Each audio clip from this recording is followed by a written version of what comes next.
नमस्कार। कक्षा अष्टम के लिए संस्कृत व्याकरण में आज अव्यय विषय के साथ प्रस्तुत हूँ। आज मैं आपको अव्यय से संबंधित विषय के बारे में पढ़ाने जा रही हूँ। अव्यय शब्द क्या होते हैं? न व्ययम इति अव्ययम, अर्थात जो व्यय न हो वह अव्यय कहलाता है।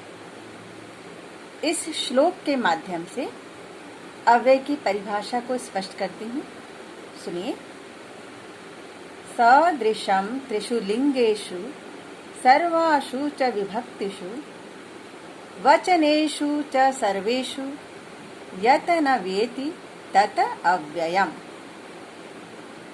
अर्थात जो शब्द तीनों लिंगों में, सातों विभक्तियों में तथा तीनों वचनों में एक जैसा रहता है उसे अव्यय कहा जाता है।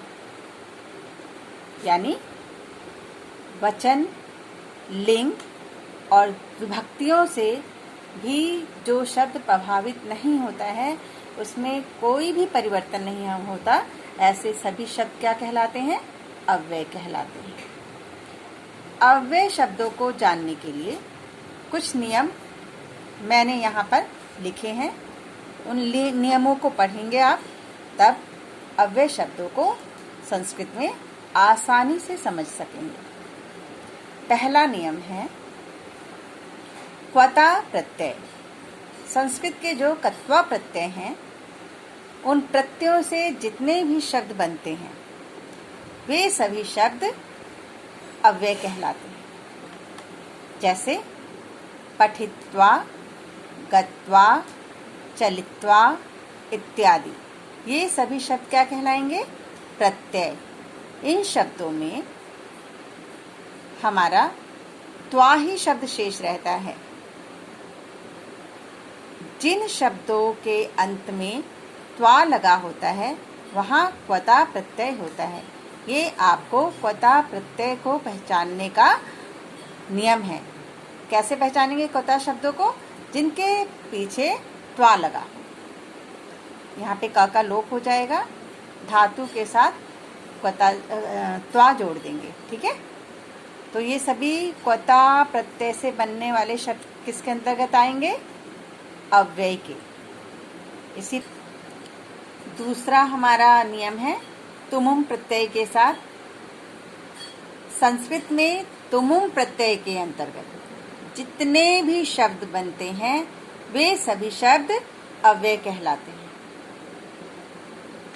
जैसे शब्द है पठितुम, गंतुम, चलितुम इत्यादि। इन सब शब्दों में जो हमारा जैसे पठ धातु है, इसमें हमने तुमुन प्रत्यय लगाया है। गंतुम शब्द में गम धातु है और तुमुन प्रत्यय लगा है। चलितुम शब्द में चल धातु है, तुमुन प्रत्यय लगाया है। तो इसमें हमारा तुम शेष रहता है और ना का लोप हो जाता है। तो इस तरह से हमने जाना कि जिन शब्दों के अंत में तुम लगा होता है वहाँ तुमुन प्रत्यय होता है और ये प्रत्यय अव्यय होते हैं। तो क्वता प्रत्यय के साथ साथ तुमुन प्रत्यय के शब्द भी किसके अंतर्गत आएंगे? अव्यय के अंतर्गत आएंगे। तीसरा नियम है हमारा ल्यप प्रत्यय। ल्यप प्रत्यय से जितने भी शब्द बनेंगे वो सभी शब्द भी हमारे अव्यय ही कहलाएंगे। ल्यप प्रत्यय की पहचान करने का एक आसान तरीका है कि ल्यप प्रत्यय से जितने भी शब्द होते हैं उन शब्दों में जो हमारी धातु होती है उस धातु के प्रारंभ में उपसर्ग लगा होता है और अंत में या लगा होता है धातु के। तो जब हमारी धातु के पहले उपसर्ग लगा हो और अंत में या प्रत्यय हो, वहाँ पर हमारी कौन सा प्रत्यय होगा? हमारा ल्यप। तो ल्यप प्रत्यय को पहचानने का सबसे आसान तरीका है कि जो भी शब्द हैं अगर आगे उसके उपसर्ग लगा है तो वो ल्यप प्रत्यय होंगे। जैसे आगत्य, समपूज्य, विहस्य इत्यादि। ये सभी शब्द कौन से प्रत्यय हैं? ल्यप प्रत्यय। इन शब्दों को आप ध्यान से देखिए। इनकी मूल धातु से पहले उपसर्ग लगा है और अंत में य लगा हुआ है। जैसे आगत्य शब्द को देखिए, आगत्य में आ उपसर्ग है, गम धातु है और य प्रत्यय। आ उपसर्ग, गम धातु, य प्रत्यय से हमारा शब्द क्या बना? आगत्य। समपूज्य शब्द देखिए, समपूज्य शब्द में सम हमारा उपसर्ग हो गया, पूज धातु हो गई और य प्रत्यय हो गया। यानी पूज धातु में सम उपसर्ग लगाकर य प्रत्यय जोड़ा गया तो हमारा क्या शब्द बना? समपूज्य। विहस्य देखिए, विहस्य में वी उपसर्ग है, हस धातु है और य प्रत्यय है। यानी हस धातु में वी उपसर्ग लगाकर पीछे य प्रत्यय लगाया और हमने शब्द बनाया विहस्य। इस तरह से ये सभी शब्द कौन से हो गए? ल्यप प्रत्यय के शब्द हो गए। और ये ल्यप प्रत्यय के सारे शब्द भी किस में आएंगे? अव्यय में। हम क्या पढ़ रहे हैं? अव्यय शब्द पढ़ रहे हैं। चौथा नियम है अव्ययी भाव समास। अव्ययी भाव समास के अंतर्गत ही जो शब्द बनते हैं वो सभी शब्द क्या कहलाते हैं? अव्यय। ये सभी शब्द किस में आएंगे? अव्यय के अंतर्गत। जैसे हमारा शब्द है यथाशक्ति। यथाशक्ति में यथा शब्द क्या है? अव्यय। प्रतिदिनम में प्रति क्या है? अव्यय। इस तरह से ये जो अव्ययी भाव समास है इनके सभी शब्द अव्यय से प्रारंभ होते हैं और इसलिए ये कौन से शब्द कहलाएंगे? अव्ययी भाव समास। पांचवा नियम है, पांचवें नियम में जितने भी हमारे उपसर्ग हैं वे सभी उपसर्ग अव्यय के अंतर्गत ही आते हैं।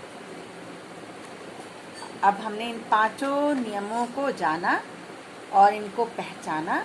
इसे आप एक बार अच्छी तरह से घर पर पढ़ेंगे, वीडियो को सुनेंगे और इन सभी नियमों को याद करेंगे। इससे आपके अव्यय शब्दों को पहचानने की क्षमता विकसित होगी। मैंने यहाँ आपको कुछ अव्यय शब्द दिए हैं संस्कृत के। इन सभी शब्दों को आप अपनी कॉपी में लिखेंगे और याद करेंगे। पहला शब्द है यथा। यथा का अर्थ होता है जैसे। दूसरा शब्द है तथा, इसका मतलब है और। तीसरा शब्द है एवं, मतलब भी। चौथा शब्द अद्य, इसका अर्थ है आज। पांचवा शब्द है अत्र, इसका अर्थ है यहाँ। छठा शब्द है तत्र, इसका मतलब है वहाँ। सातवां कुत्र, कुत्र का अर्थ है कहाँ। आठवां शब्द है सर्वत्र, इसका मतलब है सब जगह। नौवां शब्द है कथम, यानी कैसे। 10वां शब्द है सदा, यानी हमेशा। 11वां शब्द है अपि। अपि का अर्थ होता है भी। 12वां शब्द है शीघ्रम, यानी जल्दी। 13वां शब्द शनैः। शनैः माने धीरे। विना, विना माने बिना, यानी के अलावा। और 15वां शब्द है हमारा च, इसका अर्थ है और। इन सभी शब्दों को आप कॉपी में लिखेंगे। ये 15 शब्द आपने यहाँ पर लिखे देखे, इन्हें आप याद करिए, कॉपी में लिखिए। और इसी पाठ के पर आधारित मैंने कुछ प्रश्न बनाए हैं, उन प्रश्नों को अपनी कॉपी में उतारिए, उत्तर लिखिए और याद करिए। पहला प्रश्न है, अव्यय किसे कहते हैं? अव्यय की परिभाषा से संबंधित श्लोक लिखें तथा याद करें। दूसरा प्रश्न, 1 से लेकर 15 तक अव्यय अपनी उत्तर पुस्तिका में लिखिए। और उन सभी शब्दों को पहले भी बता चुकी हूँ मैं कि याद कीजिए। हमारी समर वेकेशन प्रारंभ हो चुकी है, इसके लिए आपको होमवर्क दिया जा चुका है। इससे पहले ही मैंने संस्कृत में जितने भी अभ्यास माला आपको दी है वीडियो के माध्यम से और लिखित रूप से भी, आप उन सबको बार बार अभ्यास करेंगे, याद करते रहेंगे और आपकी छुट्टियां आनंदपूर्वक बीते, यही मेरी शुभकामनाएं हैं आपके लिए। नमस्कार।